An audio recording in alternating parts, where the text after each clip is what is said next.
Durante los últimos años, la Universidad de los Andes ha sufrido agresiones de diferentes tipos. Han habido secuestros, han habido amenazas, se han quemado carros, tanto propiedad de la universidad como propiedad privada.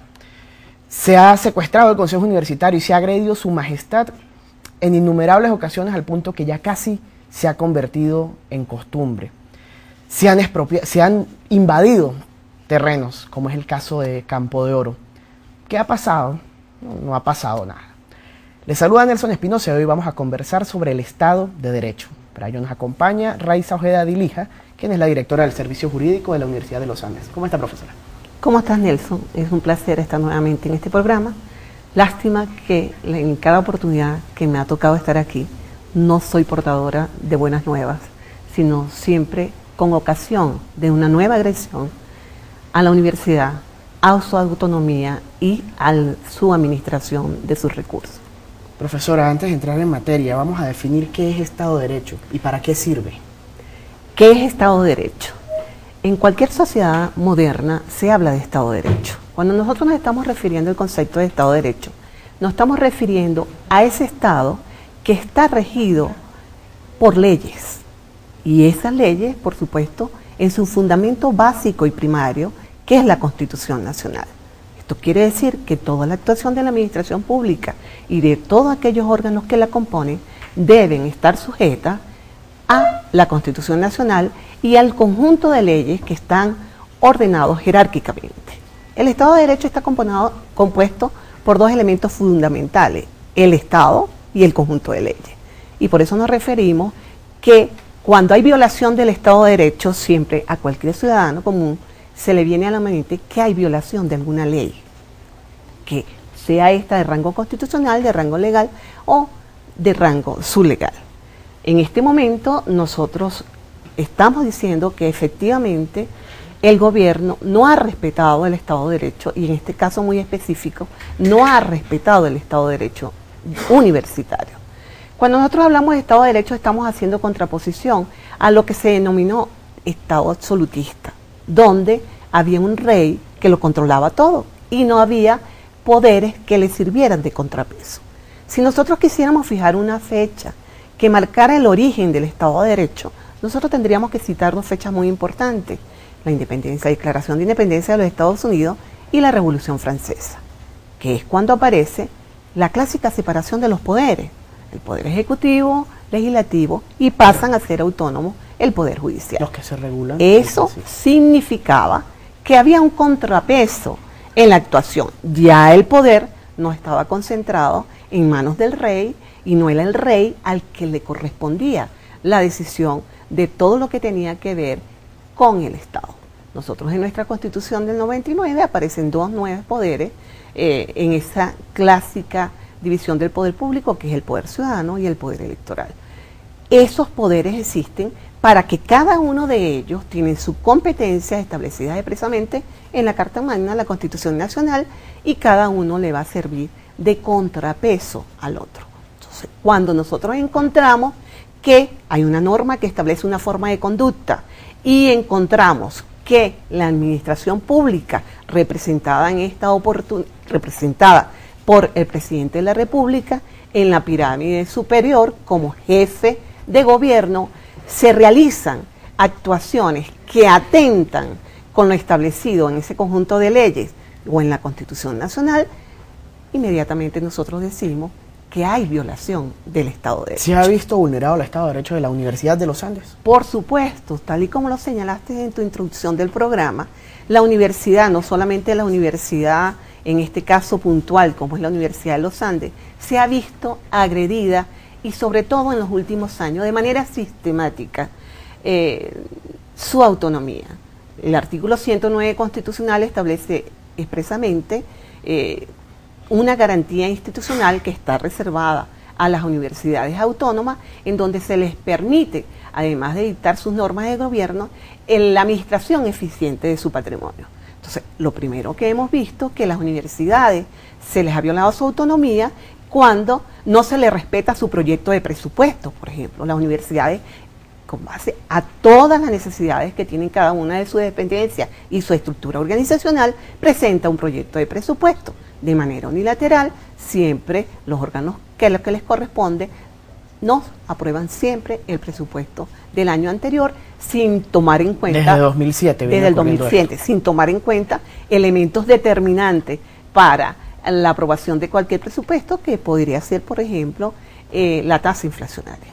Entonces nosotros vemos que desde el punto de vista administrativo ha sido violentado el Estado de Derecho, porque no permiten que las universidades manejen eficientemente su patrimonio, porque para tú manejar eficientemente tu patrimonio, tú tienes que tener suficiente patrimonio para ser eficiente. En este caso, por supuesto, de manera reiterada, hemos tenido un presupuesto reconducido. Pero no solamente desde ese punto de vista, sino hemos visto decisiones que emanan de los tribunales que atentan con no solamente contra el orden constitucional, sino contra lo establecido expresamente en una ley que rige la vida universitaria, como es la Ley de Universidades, y que por supuesto se encuentra vigente.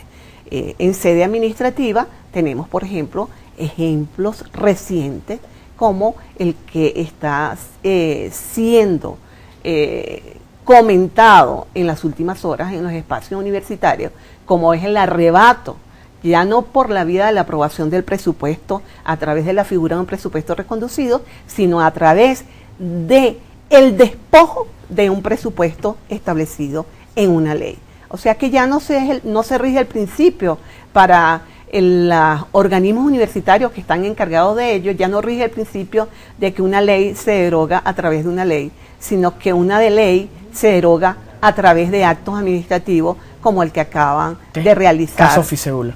Sí, como el que acaba de realizar la OTSU a través de su funcionaria, la señora Jun, cuando de manera sorpresiva, en época vacacional, despoja a la universidad y en un procedimiento sumamente acelerado además, y si con el consenso de los sujetos pasivos de esa relación, arrebata a la universidad de un patrimonio que está aprobado en una ley de presupuesto que fue aprobado en la Asamblea Nacional. Pero no solo eso, en este mes, en este receso docente también se dio la situación de los llamados trabajadores eventuales, que ahora son contratados, son trabajadores del ministerio o de la OPSU, pero trabajan en la Universidad de los Andes. ¿Cómo se explica esto? No, ahí hay un elemento distinto, ahí nosotros no podríamos hablar de violación de Estado de Derecho, porque entendemos que todo lo que tenemos, la información que nosotros tenemos respecto al pago que se ha realizado a unos trabajadores, lo tenemos vía noticia crímenes, ¿ok? Básicamente lo que nosotros conocemos como parte oficiosa. O sea, algunos representantes de los gremios específicamente, algunos directivos de SOULA y alguna persona que está girando alrededor de la asociación civil que se denominada EULA, han manifestado que la ministra de Educación Superior ha ordenado a través de un banco del gobierno el pago a unos ciudadanos que nosotros simplemente no sabemos cuál es su condición, a quiénes se le pagaron y por qué razón se le hizo el pago. ¿Se pudiera decir en todo caso que se está vulnerando el Estado de Derecho de estos trabajadores? Bueno, pareciera que por lo menos los están colocando en una situación de inseguridad jurídica, porque si efectivamente la OTSU quisiera que estos funcionarios, que estos trabajadores, que además hay una necesidad reconocida por parte de la universidad de un número de trabajadores para nosotros poder cumplir con todas estas competencias descritas en la estructura organizacional de la universidad, si verdaderamente hubiese la intención de garantizarle ese derecho fundamental que tenemos todos los seres humanos, como es el derecho al trabajo, pues se hubiese enviado los recursos correspondientes bajo la figura correspondiente y tan claramente como en dos líneas que se pudiera decir: aquí se envían los recursos, o si no se están enviando los recursos, le estaremos garantizando los mismos a través de la aprobación de una figura presupuestaria que es el crédito adicional.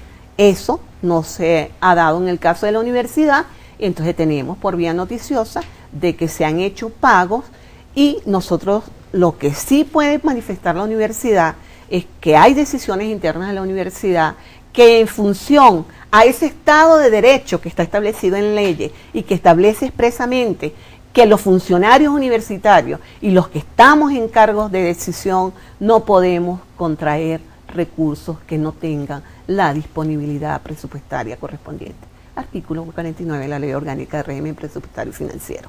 Ningún funcionario puede ingresar un trabajador si no ha sido certificado los recursos para adquirir ese compromiso por parte de la Dirección de Presupuesto. Hacer lo contrario significa simplemente, para calificarlo de una manera muy benigna, una irresponsabilidad. Esta situación no es nueva. Como dije, esto es algo que se viene gestando desde hace ya unos años. Hemos fallado en algo los universitarios que de pronto han permitido que esto crezca, que esto se enquiste. De pronto el problema pareció como menor en un principio, se le dio poca importancia y creció más de lo que se esperaba. ¿Han habido fallas a lo interno? Yo pienso que los universitarios tenemos un arma que es el arma de la palabra. Y se ha generado una matriz de opinión importante en torno a estos hechos que tú has señalado. Aquí ha habido siempre el elemento sorpresa. También hay que agregar un elemento adicional que tiene que ver con el Estado de Derecho y con esa separación de poderes. Sé que en muchas oportunidades, por ejemplo, la gente le dice, cuando tú haces reseña de que se ha hecho casi costumbre, se ha perdido la majestad del Consejo Universitario. Para mí es muy doloroso aceptarlo. Y por eso me niego a emitir un juicio de valor en ese sentido. Okay. La majestad del Consejo Universitario se sigue manteniendo. Existen personas que por intereses que no entendemos han hecho de manera reiterada actos de violencia contra su universidad y contra su órgano de mayor decisión, que es el Consejo Universitario. Okay, hay un hecho que agrava esta situación, que hemos tratado a través de las denuncias correspondientes, a través de las instancias administrativas e igualmente las instancias penales, de activarlas a través de estas denuncias para que opere la función correctiva que tiene que operar en estos casos, para que los hechos se sigan repitiendo, pero sin embargo no hemos obtenido resultados. Me va a dar más detalles sobre eso al regreso de la pausa. Amigos, les recordamos que estamos llegando a ustedes a través de ULA TV y de ULA FM. ULA TV, cuyos equipos fueron secuestrados hace 5 años. No ha pasado nada. Ya regresamos.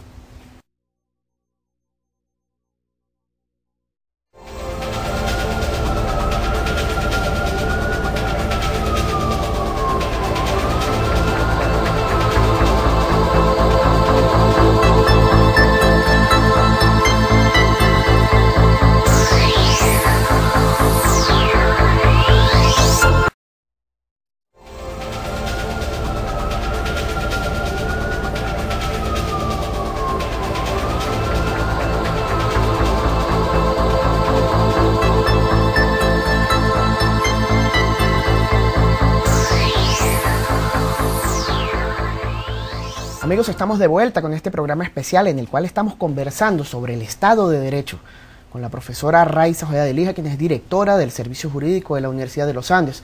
Antes del corte mencionamos el caso ULA TV, equipos secuestrados desde hace 5 años, sin que haya habido, por supuesto, una respuesta favorable en la que todos los trabajadores y, por qué no, la Universidad de los Andes sienta que se hizo justicia. Profesora, ¿qué nos puede decir sobre esto? Bueno, simplemente el juez penal sobreseó la causa, consideró que no había suficientes elementos como para proseguirla. Nosotros atendimos ese caso a pesar de que fue un evento verdaderamente dramático que se realizó, que tuvo su origen en la gestión anterior. La atendimos en cada una de las partes del proceso, fue sobreseído y este es el momento en que esas cosas de la ironía, los presuntos responsables de esta acción están demandando a la universidad por cobro de prestaciones sociales. Y hasta este momento no hemos podido recuperar ni el inmueble donde se encontraban los instrumentos que eran parte del trabajo de muchos de los trabajadores, valga la redundancia, que trabajan en TV ULA, ni el inmueble ni cada uno de ese equipo valiosísimo. O sea que una pérdida patrimonial importante y, por supuesto, lo que significa para la universidad una decisión de este tipo desde el punto de vista ético y moral. Es desde el conocimiento público que estos equipos son utilizados muchas veces para, digamos, la grabación, la cobertura de actos políticos. Eso es algo que es conocido por todos los periodistas acá en Mérida y por muchas personas, pues. Hay una denuncia contra el aula en este mismo caso, pero más allá hay varias denuncias contra el aula. ¿Cómo proceden las cosas? Las denuncias que hace el aula y las denuncias que son contra el aula. ¿Hay un trato igualitario en este caso? No, definitivamente hemos sido maltratados de manera abierta. Cuando tú hacías referencia a que el Consejo Universitario, algunos directores habían sido objeto de actos de violencia, además que constituyeron hechos públicos y notorios. Acuérdense aquella vez en que ondeó en este espacio sagrado del rectorado una bandera distinta a la bandera nacional y a la bandera del Partido Socialista Unido y a la bandera de la universidad. Además, solicitamos las correspondientes calificaciones de despido, porque estaban plenamente identificados. Acuérdense que nosotros tenemos un sistema de vigilancia técnica que es a través de las grabaciones. Y no solamente eso, sino con las declaraciones, con la actividad periodística que realizaron no solamente los trabajadores de la universidad, sino periodistas externos, y simplemente han sido calificados en 3 oportunidades, y hasta el momento el ciudadano inspector del trabajo no ha dado ninguna respuesta a las calificaciones que la universidad a través de sus apoderados ha introducido. Sin embargo, nos ha tocado casos, por ejemplo, que de manera sumamente sorpresiva y con una celeridad a la cual no estamos acostumbrados, porque si hemos introducido calificaciones plenamente fundamentadas, no solamente desde el punto periodístico, sino con grabaciones, con denuncias, con las respectivas lesiones, porque ha habido lesionados, con informes de médicos forenses, y no hemos obtenido ninguna respuesta, pues es muy sorpresivo que en casos que tienen que ver de denuncias contra la universidad, la celeridad ha sido el común denominador en cada uno de los casos. Profesora, ¿qué hacer cuando no se recibe justicia en este sentido? O más allá, ¿qué actitud asumir como universitarios? Usted como consultora jurídica de una universidad con más de 2 siglos, de una universidad democrática que ha sobrevivido tantos obstáculos en su historia, ¿cuál es la actitud que debemos asumir todos? No es una cuestión simplemente del servicio jurídico.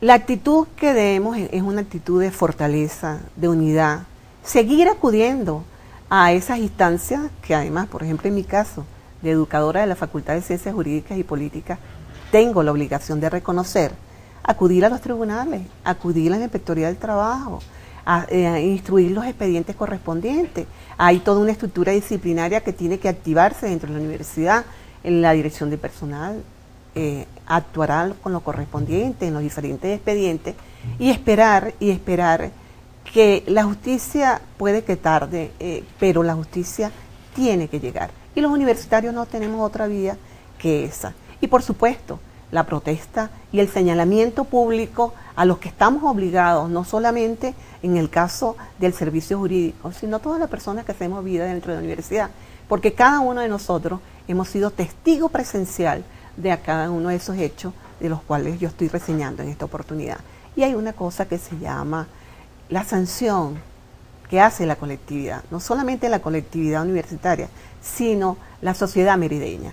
Esto no es un secreto, los violentos están identificados, la gente sabe sus nombres y sus apellidos, y esa violencia se rechaza a lo interno, y por supuesto, en cada oportunidad que nosotros tengamos de expresarlo a través de la forma que tenemos los ciudadanos para expresar nuestra voluntad, lo vamos a hacer. ¿Y qué hacer con el miedo? Porque muchas personas a veces quieren denunciar, por ejemplo, secuestro, por ejemplo, robo, por ejemplo, la quema de un automóvil, pero hay amenaza. Bueno, hay mucha amenaza. ¿Qué hacer con ese miedo? Bueno, es muy fácil decir hay que perder el miedo, pero verdaderamente el miedo existe, y como dicen por ahí a veces en forma jocosa, el miedo es libre. Pero la gente está perdiendo el miedo, y usted todo lo ve todos los días a través de las declaraciones, por los medios de comunicación. Y los universitarios, sí hay algo que nos ha caracterizado. Cuando estamos convencidos de que tenemos la razón y que nosotros tenemos una función importante que cumplir dentro de este quehacer cotidiano, nosotros perdemos el miedo. Y una gran prueba de eso lo dimos hoy, la muestra fue hoy, en los espacios de Camiula, cuando un grupo importante de trabajadores rechazó abiertamente cualquier intento de violencia y, por supuesto, está reclamando su derecho, que además quisiera dejar, antes que se me acabe el tiempo, de señalar, yo fui testigo presencial de la creación de Oficeula. Acuérdate que antes de ser consultora jurídica, yo he sido directora de personal en 2 oportunidades.